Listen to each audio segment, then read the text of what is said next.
तो दोस्तों नमस्कार। तो आपका स्वागत है आज की क्लास में। तो आज की क्लास में होने वाली कार्यस्थल पर यौन उत्पीड़न, जो आपकी बुक है your law your rights semester 3 political science honours के बच्चों के लिए ये एक इम्पोर्टेंट टॉपिक है, जो है मैंने आपको 10 ईयर रिपीटेड क्वेश्चन में भी बताया है। उसका आंसर मैं लेके आया हूँ, तो पढ़ते हैं इसे। तो कार्यस्थल पर यौन उत्पीड़न यानी महिला अधिकार आखिर होता क्या है। भारत में महिलाओं ने कार्यक्षेत्र में एक बड़ा स्थान प्राप्त किया है। हालांकि कार्य क्षेत्र में महिलाओं का अनुभव सुरक्षित नहीं रहा है।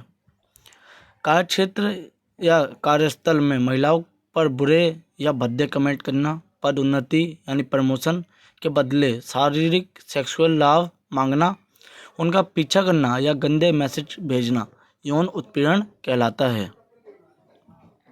तो आपको समझ आएगा यौन उत्पीड़न का अर्थ क्या है। यानी कि किसी कार्य क्षेत्र में या एक उदाहरण के रूप में बताओ, किसी कंपनी या किसी छोटी या बड़ी कंपनी में किसी महिला अधिकारी या किसी महिला काम करने वाली महिला पर किसी बड़े अधिकारी द्वारा कमेंट किए जाते हैं या फिर उससे सेक्सुअल लाभ मांगा जाता है, उसका पीछा किया जाता है, उसे गंदे मैसेज किए जाते हैं, तो इसे यौन उत्पीड़न कहा जाता है।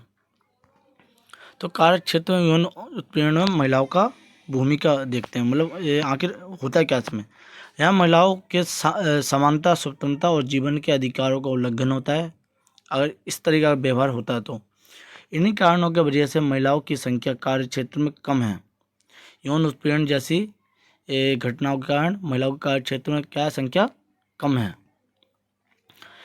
कार्यस्थल पर यौन उत्पीड़न, जो कार्यस्थल पर यौन उत्पीड़न लगातार ऐसे मामलों का सामना करते हो जिन्हें कानून में संबोधित नहीं किया जा सकता। विशाखा बनाम राजस्थान राज्य के प्रसिद्ध विशाखा जजमेंट मामले में कानून बनाने का निर्देश दिया। यानी कि जो यौन उत्पीड़न था उसे पहले कानून में कोई भी ऐसा कानून नहीं बनाया गया था जिससे कि इससे महिलाओं की सुरक्षा की जा सके, परंतु विशाखा बनाम राजस्थान राज्य के प्रसिद्ध विशाखा जजमेंट मामले में इसके लिए निर्देश दिया गया कि इसके लिए कोई एक कानून बनाया जाए। परिणाम स्वरूप कार्यस्थल पर यौन उत्पीड़न निवारण अधिनियम का जन्म हुआ और अंत में क्या हुआ, एक अधिनियम आया जिसे यौन उत्पीड़न निवारण अधिनियम का जन्म हुआ। और कार्यस्थल पर यौन उत्पीड़न के मुख्य बिंदु, अब ये उसके मुख्य बिंदु हैं। रोकथाम, निषेध और निवारण अधिनियम, ये उस अधिनियम का पूर्ण नाम है। इस अधिनियम के तहत देखते क्या है। अधिनियम यौन उत्पीड़न को अवांछित कृत्यों और व्यवहारों के रूप में परिभाषित करता है, जिसमें आवश्यक नहीं कि शारीरिक संपर्क शामिल हो, लेकिन टिप्पणी करने, महिलाओं के करियर में उन्नति की कीमत पर यौन लाभ मांगने या पोर्नोग्राफी, क्लिप या संदेश भेजने जैसी घटनाओं को भी यौन उत्पीड़न समझा जाएगा। यानी कि आवश्यक नहीं है कि शारीरिक संपर्क ही यौन उत्पीड़न माना जाए, उसके अलावा टिप्पणी यानी कमेंट करना, महिलाओं के करियर की उन्नति पर मतलब प्रमोशन के लिए शारीरिक लाभ मांगना, यौन लाभ मांगना, पोर्नोग्राफी, क्लिप या संदेश भेजने जैसी घटनाओं को भी यौन उत्पीड़न समझा जाएगा। इस प्रकार के कृत्य महिलाओं के लिए कार्यस्थल को असुरक्षित बना देते हैं और उन्हें सम्मानजनक जीवन से वंचित कर देते हैं। जब महिलाओं के साथ ऐसी घटनाएं होती है तो वो कैसे अपने आप को अवंचित महसूस करती हैं और उनके जीवन को असुरक्षित बना देती हैं, जिससे वे असम्मानजनक महसूस करती हैं। यह अधिनियम विशेष रूप से आंतरिक शिकायत समिति की स्थापना के बारे में बात करता है, जो ऐसी शिकायत पर विचार करेगा, दोनों मामलों की सुनवाई करके जांच करेगा और निर्णय सुनाएगा। जो है ये आंतरिक समिति है, आईसीसी की स्थापना के बारे में एक स्थापना हुई थी, जिसका कारण आगे बताऊंगा अभी। इसमें क्या होता है, ऐसी शिकायतों का विचार होता है और दोनों मामलों की सुनवाई करके जांच और निर्णय सुनाया जाता है कि दोनों पक्षों की सुनवाई की जाती है और उनके निर्णय दिया जाता है। इन निर्णयों से दोषियों को निलंबित किया जा सकता है। जो ये समिति है सुनवाई करके ये दोषियों को निलंबित कर सकती है। आगे पढ़ते हैं।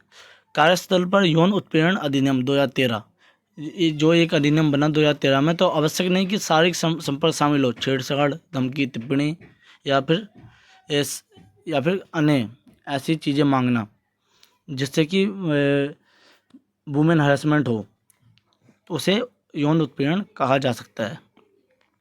आंतरिक शिकायत समिति का निर्माण हुआ 2013 में हुआ था, जिसमें अभी पीछे बताया कि इसके जरिए दोनों पक्षों की सुनवाई होती है और सुनवाई में जो निर्णय निकलता है उसमें दोषियों को निलंबित किया जाता है और महिलाओं को सुरक्षित किया जाता है।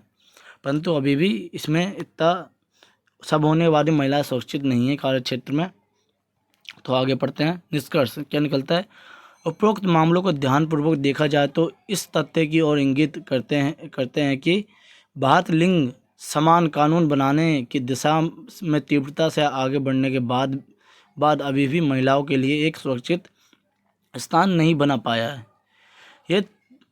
ये तब देखा जा सकता है जब एक अंतर्राष्ट्रीय रिपोर्ट दिल्ली को दुनिया भर में महिलाओं के लिए सबसे असुरक्षित स्थान के रूप में सूचीबद्ध करती है। वास्तव में लिंग पक्षपाती समाजीकरण प्रक्रिया में व्यापकता के कारण यह स्थिति और तीव्र हो गई है। आप निष्कर्ष अपने हिसाब से भी लिख सकते हो। ये आपकी बुक का निष्कर्ष है जो मैंने इसमें डाल दिया है, मुझे अच्छा लगा इसलिए मैंने अपनी तरफ से कोई निष्कर्ष नहीं बनाया। आप अपनी तरफ से भी लिख सकते हो कि इतने सारे कानून बनाने के बावजूद भी महिलाएं असुरक्षित नहीं है। महिलाओं के आप दिल्ली की रिपोर्ट में देखते हो कि भारत जैसे देश में डेली के कम से कम 5 से 10 रेप केस होते हैं और कई केस तो ऐसे होते हैं जिनको शर्म के मारे छुपा दिया जाता है। अब देखो कई कंपनियों में महिलाएं यौन उत्पीड़न होने के बाद भी अपनी मतलब समस्याओं दर्ज नहीं कराती। इस कारण ताकि उनकी जॉब न चली जाए या फिर जॉब चली जाने के कारण उनका घर परिवार कैसे चलेगा। तो इसलिए कई महिला तो अपनी रिपोर्ट ही FIR दर्ज नहीं कराती हैं। ये इनका कारण है। आप निष्कर्ष अपनी तरफ से बना के लिख सकते हैं। निष्कर्ष जो नहीं आपका बुक का रटाया हो, आप अपनी तरफ से अच्छा निष्कर्ष बना सकते हैं। मैं कोशिश करूँगा कि आपकी इस वाली बुक के इंपॉर्टेंट क्वेश्चन के आंसर प्रोवाइड कर सकूँ, फिर मैं अगली बुक के आपको 10 ईयर क्वेश्चन बना के दूँ। तो मिलते हैं आपको नेक्स्ट वीडियो में। धन्यवाद।